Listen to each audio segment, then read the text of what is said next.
नमस्कार।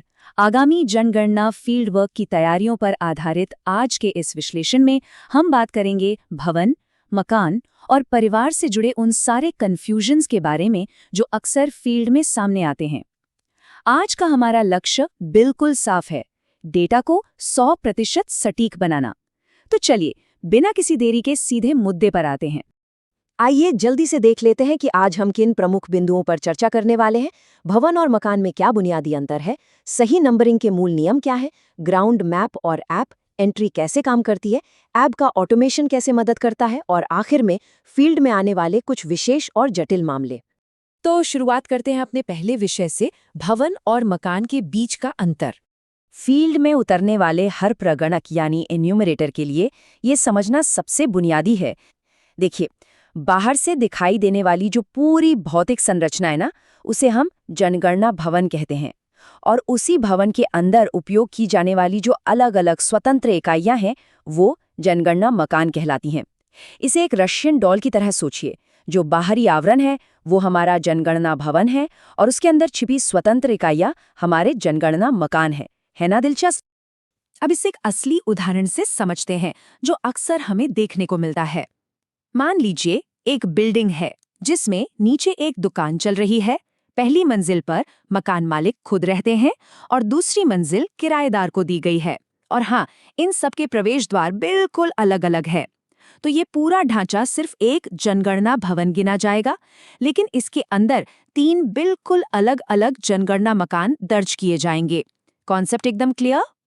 अब जब बुनियादी बातें स्पष्ट हो गई हैं, तो आगे बढ़ते हैं अपने दूसरे बिंदु की तरफ, सही नंबरिंग के मूल नियम।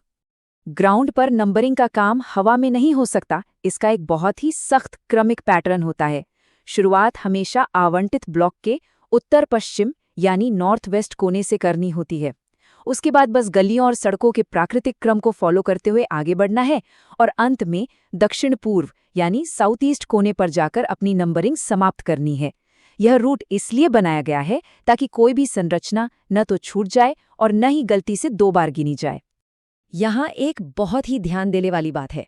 ग्राउंड पर यानी दीवार पर भवन नंबर हमेशा 3 अंकों के फॉर्मेट में ही लिखना है।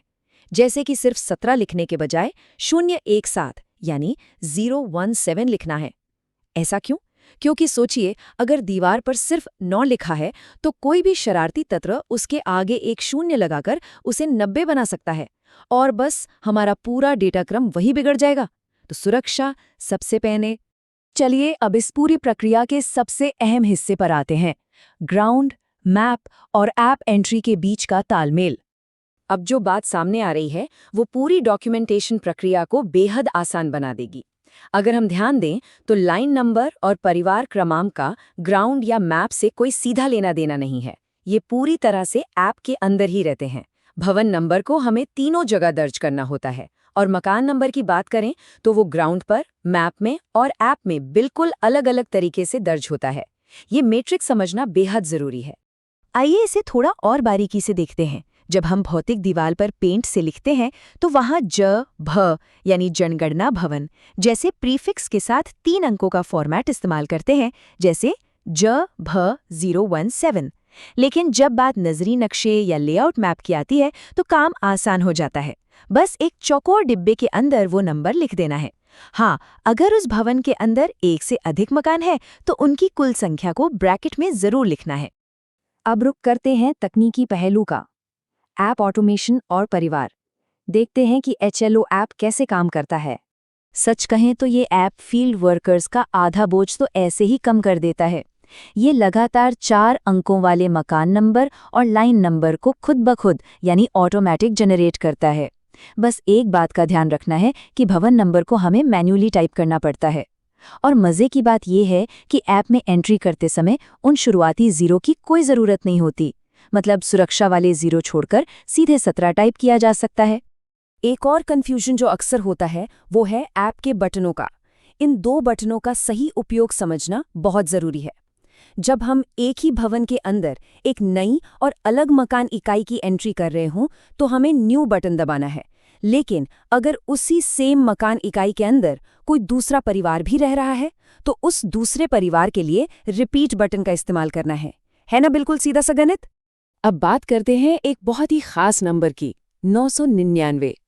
ऐप में ये नंबर विशेष रूप से संस्थागत परिवारों के लिए रिजर्व रखा गया है, जैसे कि हॉस्टल या आश्रम। उनके लिए ये परिवार क्रमांक के रूप में ऑटोमेटिक रूप से असाइन हो जाता है, जबकि हमारे सामान्य परिवारों को एक के बाद एक क्रमिक नंबर ही मिलते हैं। और अब हम पहुंच गए हैं अपने आखिरी लेकिन शायद सबसे महत्वपूर्ण सेक्शन पर, कुछ विशेष और जटिल मामले जो अक्सर फील्ड में सिरदर्द बन जाते हैं। पहला केस लेते हैं। मान लीजिए कोई इमारत बंद है या सालों से पूरी तरह से खाली पड़ी है, तो क्या उसे छोड़ दें? बिल्कुल नहीं। नियम बहुत साफ है। भले ही संरचना बंद हो, लेकिन वो ग्राउंड पर भौतिक रूप से तो मौजूद है ना, इसलिए उसे दीवार पर, मैप में और ऐप में औपचारिक रूप से भवन नंबर और जनगणना मकान नंबर दिया ही जाना चाहिए। एक और बढ़िया उदाहरण लेते हैं, एक आवासीय विद्यालय यानी रेजिडेंशियल स्कूल का। नियमों के अनुसार इस पूरे बड़े कैंपस को सिर्फ एक जनगणना भवन के रूप में ही दर्ज किया जाएगा, लेकिन छात्रों के रहने वाले हॉस्टल को एक अलग जनगणना मकान माना जाएगा, और वहीं प्रिंसिपल का जो अलग आवास और रसोई है उसे एक बिल्कुल अलग जनगणना मकान के रूप में दर्ज किया जाएगा। एक और दिलचस्प उलझन को सुलझाते हैं। सोचिए कि सारे भवनों की नंबरिंग पूरी हो चुकी है और अचानक पता चलता है कि भवन नंबर 10 और 11 के बीच एक बिल्कुल नई स्वतंत्र संरचना बनकर खड़ी हो गई है। अब इस नए भवन को क्या नंबर देंगे? सारा क्रम तो बिगाड़ नहीं सकते, तो ऐसे में इसे 10/1 नंबर दिया जाता है। पर यहाँ एक बात एकदम स्पष्ट होनी चाहिए, ये 10/10 सिर्फ और सिर्फ मैप के नंबरिंग क्रम को बनाए रखने के लिए एक जुगाड़ है। इसका कतई ये मतलब नहीं निकालना है कि ये नया भवन भवन नंबर 10 का कोई हिस्सा है या उसी मालिक का है। ये पूरी तरह से एक स्वतंत्र नई संरचना ही मानी जाएगी। तो चलिए इस पूरे विश्लेषण की मुख्य बातों को एक बार समेट लेते हैं।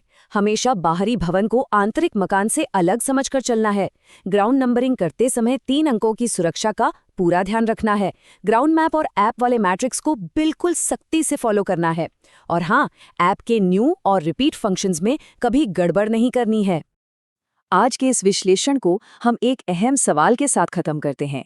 जरा सोचिए, यदि दीवारों पर लिखे गए भौतिक नंबर, हमारा लेआउट मैप और HLO ऐप का डेटा आपस में मेल ही न खाए, तो क्या अंतिम जनगणना डेटा पर कोई भरोसा कर पाएगा? बिल्कुल नहीं। इन माध्यमों के बीच गड़बड़ी की कोई गुंजाइश न छोड़ना ही देश की जनसंख्या की एकदम सटीक तस्वीर पेश करने का एकमात्र तरीका है। उम्मीद है ये विश्लेषण फील्ड में हम सभी के बहुत काम आएगा।